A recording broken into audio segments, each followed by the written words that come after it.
জাতীয় থেকে আন্তর্জাতিক, প্রান্তিক জনপদ থেকে নগর চারপাশে ঠিক কী ঘটছে এই মুহূর্তে তা নিয়ে আয়োজন এখন চারদিক। আপনাদের সঙ্গে আছে আমি অন্যয় কর্মকার।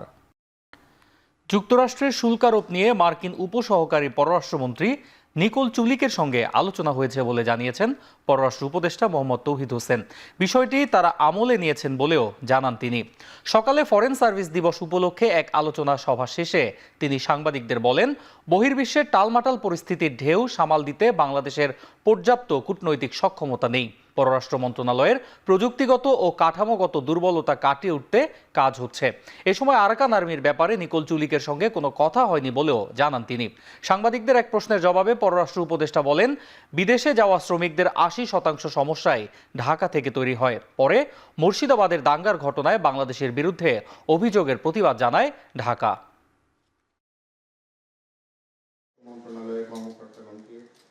স্থিতি আসবে এবং একটা সমাধানের দিকে যাবে, তখন আমাদের যে বন্ধু রাষ্ট্র আছে এবং শক্তিশালী রাষ্ট্র যারা আছে তারা চাপ সৃষ্টি করতে হবে ওখানে যে নতুন ডিসপেন্সেশন আসবে তাদের উপরে, যে রোহিঙ্গাদের মানবিকভাবে বিবেচনা করতে হবে এবং তাদেরকে তাদের অধিকার ফিরিয়ে দিতে হবে। বর্তমান সংবিধানের অধীনে কোনো বৈধ সরকার গঠন করা সম্ভব নয় বলে মন্তব্য করেছেন রাষ্ট্রচিন্তক ফরহাদ মজার। সকালে প্রেস ক্লাবে জাতীয় সংস্কৃতি প্রেক্ষিত নতুন বাংলাদেশ শীর্ষক আলোচনায় তিনি কথা বলেন। ছাত্র জনতার গণ অভ্যুত্থান বিপ্লবে পরিণত হয়নি বলে মন্তব্য করে ফরহাদ মজার বলেন, বাংলাদেশের জন্য প্রয়োজন একটি গঠনতন্ত্র, সংবিধান নয়। আরও বলেন, চৈত্র সংক্রান্তি ও নববর্ষে 2 উৎসব পালন করে সরকার দেখিয়ে দিয়েছে সাংস্কৃতিক ঐক্য। সংবিধান সংস্কার না করায় সমালোচনা করেন সরকারের প্রতি সবসময় সমর্থন থাকবে ছাত্র জনতার, কিন্তু বর্তমান সংবিধানের অধীনে কোনো বৈধ সরকার গঠন করা সম্ভব নয় বলেও জানান তিনি। এই গণ অভ্যুত্থান আমাদেরকে নতুন রাষ্ট্র গঠনের দিকে নেয় না। এই গণ অভ্যুত্থান শেষ অবধি শেখ হাসিনার যে ফ্যাসিস্ট সংবিধান এটাকে বহাল রেখেছে। এটাকে বহাল রাখাটাকে আমি ঠিক বলে মনে করি না, এবং এই সংবিধানের অধীনে যে সরকার এটাকে আমি বৈধ সরকার বলে মনে করি না। আমি জনগণের কথা বলি, জনগণের পক্ষে কথা বলি, এই সরকারের পক্ষে সবসময় থাকবো, কোনো প্রশ্ন আসে না। সকল প্রকার ফ্যাসিবাদের বিরুদ্ধে আমাদের লড়াই চলবে এবং বাংলাদেশকে ফ্যাসিস্ট রাষ্ট্র থেকে একটা সত্যিকারের গণতান্ত্রিক রাষ্ট্রে পরিণত করা আমাদের একটা গুরুত্বপূর্ণ কাজ। শেখ হাসিনা ও আওয়ামী লীগের গণহত্যার বিচার ও পর্যাপ্ত সংস্কার সম্পন্ন করে প্রধান উপদেষ্টা যে সময়সীমা বেঁধে দিয়েছেন, সে সময়ের মধ্যেই জামাত নির্বাচনে যেতে প্রস্তুত বলে জানিয়েছেন দলটির সেক্রেটারি জেনারেল মিয়া গোলাম পরোয়ার। সকালে কুমিল্লার লাকসাম উপজেলা ও পৌরসভা জামায়াতে ইসলামীর কর্মী সম্মেলনে তিনি কথা বলেন। দীর্ঘ 18 বছর পর কোনো খোলা মাঠে কর্মী সম্মেলন ঘিরে নেতাকর্মীদের ঢল নেমেছে। সকাল থেকে নেতাকর্মীরা ব্যানার ফেস্টুন নিয়ে সম্মেলন স্থলে এসে হাজির হন। পুরো সম্মেলন কেন্দ্র উপচে পড়ে সড়কেও থমকে দাঁড়ায় প্রধান অতিথির বক্তব্য শুনতে। লাকসাম উপজেলা এবং লাকসাম পৌরসভা ছাড়াও কর্মী সম্মেলন ঘিরে আশপাশের উপজেলা থেকেও নেতাকর্মীরা আসেন। এই কর্মী সম্মেলনে প্রধান বক্তা ছিলেন জামায়াত ইসলামীর সহকারী secretary ATM Masum. Doctor professor ইউনূসের নেতৃত্বে অন্তর্বর্তীকালীন সরকার নির্বাচিত জনপ্রতিনিধির কাছে ক্ষমতা হস্তান্তরের লক্ষ্যে একটি জাতীয় নির্বাচনের লক্ষ্যে আমরা যে অভিযাত্রা শুরু করেছি, তিনিও নির্বাচনের একটি ডেডলাইন দিয়েছেন। আমরা বলেছি, আপনি যে টাইম দিয়েছেন তার উপরেই যেন আপনি ঠিক থাকেন, এর মধ্যেই সংস্কার করে মানবতা বিরোধীদের বিচার করে একটা নিরপেক্ষ নির্বাচন দেন। আমরা নির্বাচনে যেতে প্রস্তুত আছি।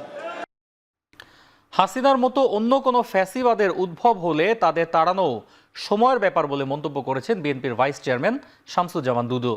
সকালে প্রেস ক্লাবের সামনে বিএনপি নেতা ইলিয়াস আলী, চৌধুরী আলম সহ গুম হওয়া সব নেতাকর্মীর অবিলম্বে সন্ধানের দাবিতে বাংলাদেশ গণতান্ত্রিক পরিষদের যুব সমাবেশে তিনি এসব কথা বলেন। নেতাকর্মীদের অপহরণের দায়ে শেখ হাসিনার ফাঁসি দাবি করেন বিএনপির এই নেতা। বিএনপি যাতে ভোটের মধ্য দিয়ে জনসমর্থন নিয়ে ক্ষমতায় যেতে না পারে সেজন্য নির্বাচনকে এড়িয়ে যাওয়া হচ্ছে বলেও মন্তব্য করে তিনি আরও বলেন, একটি নির্বাচিত সরকার প্রতিষ্ঠার জন্য অবিলম্বে রোড ম্যাপ ঘোষণা করতে হবে। এই সরকারের কাজ কামে দেশবাসী খুবই উদ্বিগ্ন। তারা কি চায় সেটাও আমরা বুঝি না। বিএনপিকে পাশ কাটানোর জন্যে, যাতে বিএনপি নির্বাচনের মধ্য দিয়ে, মানুষের সমর্থন আদায়ের মধ্য দিয়ে, ভোটের মধ্য দিয়ে সরকার গঠন করতে না পারে, সেই জন্যে নির্বাচনকে এড়িয়ে যাওয়া হচ্ছে বলে আমরা মনে করি। হাওরে চলছে ফসল তোলার ধুম। বৈশাখ মাসের শুরু থেকে হাওরে পুরোদমে চলছে ধান কাটা ও মাড়াই। ব্যস্ত সময় পার করছেন কৃষক শ্রমিকরা। নেত্রকোনায় ছোট বড় মিলিয়ে 120টি হাওরের 41,075 হেক্টর জমিতে ধানের চাষ হয়েছে। এর মধ্যে এখন পর্যন্ত কাটা হয়েছে 13,000 হেক্টর জমির ধান। 80 ভাগ ধান পেকে গেলে দ্রুত কেটে নেওয়ার পরামর্শ দিচ্ছে কৃষি বিভাগ। এছাড়া কিশোরগঞ্জের হাওরে 1,04,000 হেক্টর জমিতে ধান চাষ হয়েছে, যেখানে 20 থেকে 25% ধান কাটা শেষ হয়েছে বলছে কৃষি বিভাগ। এদিকে সুনামগঞ্জের 137টি হাওরের 2,23,500 হেক্টর জমিতে ধানের উৎপাদন হয়েছে, যেখানে কাটা হয়েছে মাত্র 20,000 হেক্টর জমির ধান। তবে সকাল থেকে বৃষ্টিতে ধান কাটতে পারছেন না কৃষকরা।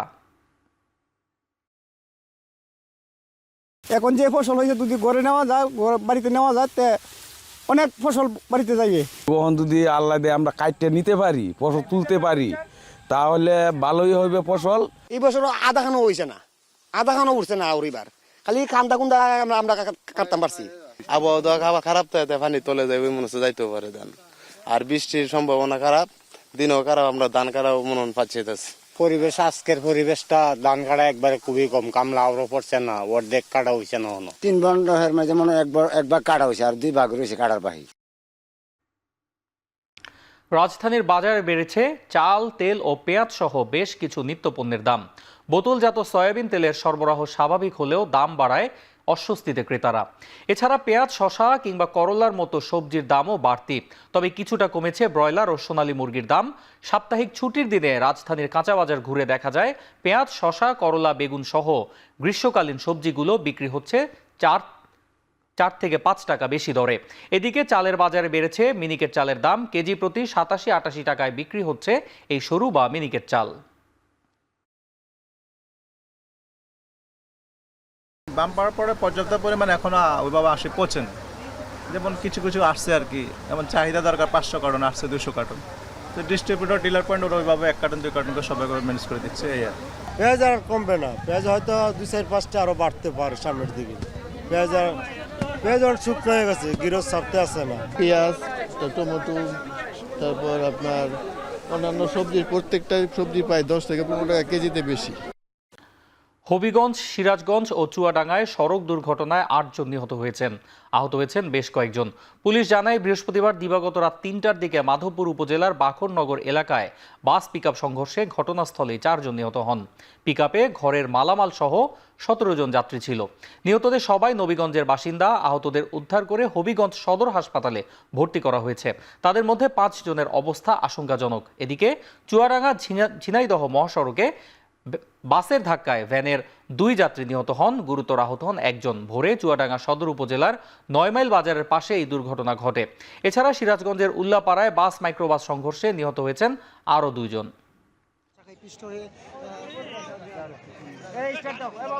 তারা উপস্থিত হচ্ছে। সমন্বয়ক পরিচয়ে অপহরণ ও পরে আটকে রেখে মুক্তিপণ চাওয়ার অভিযোগে 2 ব্যক্তিকে আটক করেছে পুলিশ। উদ্ধার করা হয়েছে অপহরণের শিকার ব্যক্তিকেও। বৃহস্পতিবার রাতে উত্তরা থেকে ভুক্তভোগীকে উদ্ধার ও অভিযুক্তদের আটক করে উত্তরা পশ্চিম থানা পুলিশ। এর আগে বৃহস্পতিবার দুপুর 12:30টায় রাজধানীর উত্তরার একটি বেসরকারি প্রতিষ্ঠানে হামলা চালায় কয়েকজন। মালিককে না পেয়ে ওই প্রতিষ্ঠানের ম্যানেজারকে মোটরসাইকেলে করে তুলে নিয়ে যায় তারা। পরে আটকে রেখে চাওয়া হয় 10 কোটি টাকা মুক্তিপণ। অভিযোগ পেয়ে অভিযানে নামে পুলিশ। রাতেই আটক করা হয় মূল অভিযুক্ত কাজী জুবায়ের সহ 2 জনকে। পুলিশ জানায় আগেও বৈষম্য বিরোধী আন্দোলনের সমন্বয়ক পরিচয় দিয়ে চাঁদাবাজির অভিযোগে গ্রেফতার হয়েছিলেন জুবায়ের। অপহরণ ও মুক্তিপণ চাওয়ার এই ঘটনায় মামলা হয়েছে উত্তরা পশ্চিম থানায়। গ্রুপের বাকি সদস্যদের ধরতে অভিযান অব্যাহত রাখার কথা জানায় পুলিশ।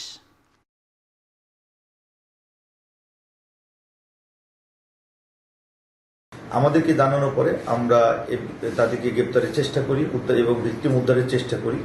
একটা পর্যায়ে আমরা রাত 8:30টার সময় মোবাইল টেকনোলজির সহযোগিতায় ওই ভিকটিমকে উদ্ধার করে, অপহৃত ভিকটিমকে, এবং 2 জনকে আটক করি, কাজী জুবাইর এবং আবিদ নাম।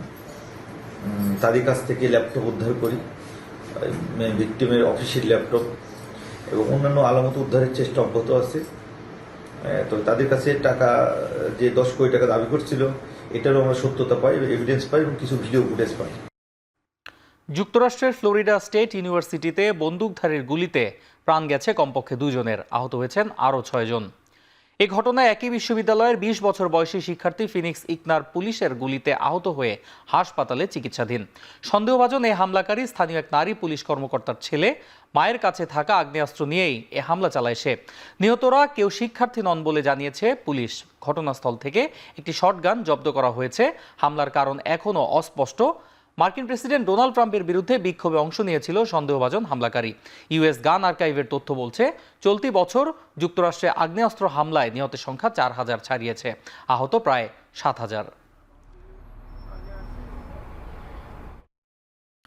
ইয়েমেনের রাস ইসা বন্দর লক্ষ্য করে চালানো মার্কিন বিমান হামলায় নিহত হয়েছেন কমপক্ষে 38 জন, আহত আরও শতাধিক। মার্কিন সামরিক বাহিনীর দাবি, হুথি বিদ্রোহী গোষ্ঠীর জ্বালানি উৎস ধ্বংস করার লক্ষ্যে চালানো হয় এই অভিযান। জাতিসংঘের তথ্য বলছে, দেশটির উত্তর পশ্চিমাঞ্চলীয় বন্দর রাস ইসায় রয়েছে তেল পাইপলাইন, যা ইয়েমেনের গুরুত্বপূর্ণ ও অপরিবর্তনীয় অবকাঠামো। দেশটির 70% আমদানি ও 80% মানবিক সহায়তা এই বন্দরের উপর নির্ভরশীল। জবাবে ইসরায়েলকে লক্ষ্য করে ব্যালিস্টিক মিসাইল ছুড়েছে হুথি বিদ্রোহী গোষ্ঠী। এ সময় সাইরেনের শব্দে কেঁপে ওঠে ইসরায়েলের মধ্যাঞ্চল ও জেরুজালেম। যদিও মিসাইলটি সফলভাবে প্রতিহতের দাবি করেছে আইডিএফ। 18 মার্চ অস্ত্রবিরতি ভেঙে গাজায় যুদ্ধ শুরুর পর ইসরায়েলকে লক্ষ্য করে 20টিরও বেশি ব্যালিস্টিক মিসাইল ছুড়েছে গোষ্ঠীটি।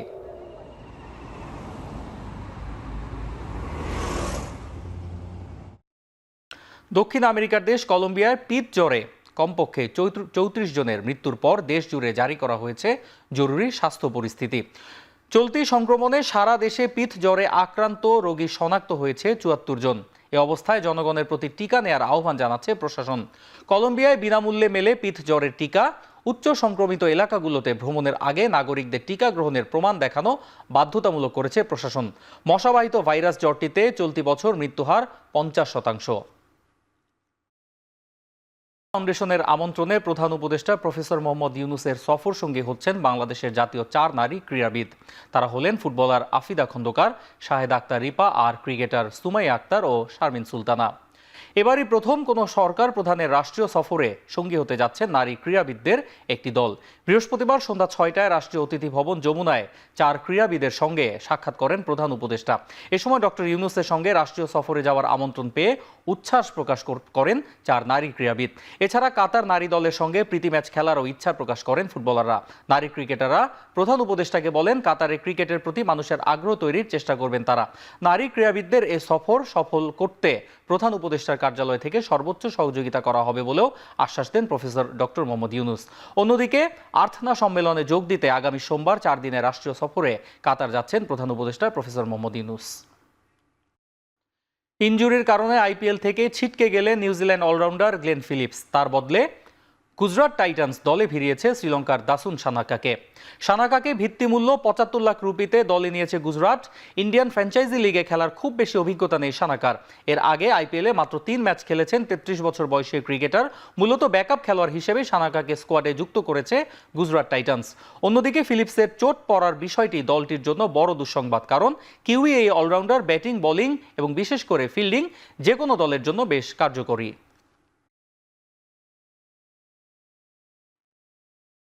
শেষ করছি এখন চারদিক। এখন টেলিভিশন ওয়েবসাইটে দেখতে ভিজিট করুন www.ekon.tv। ফেসবুকে দেখতে ভিজিট করুন facebook.com/tv.ekon। ইউটিউবে দেখতে ভিজিট করুন youtube.com/c/ekhon tv।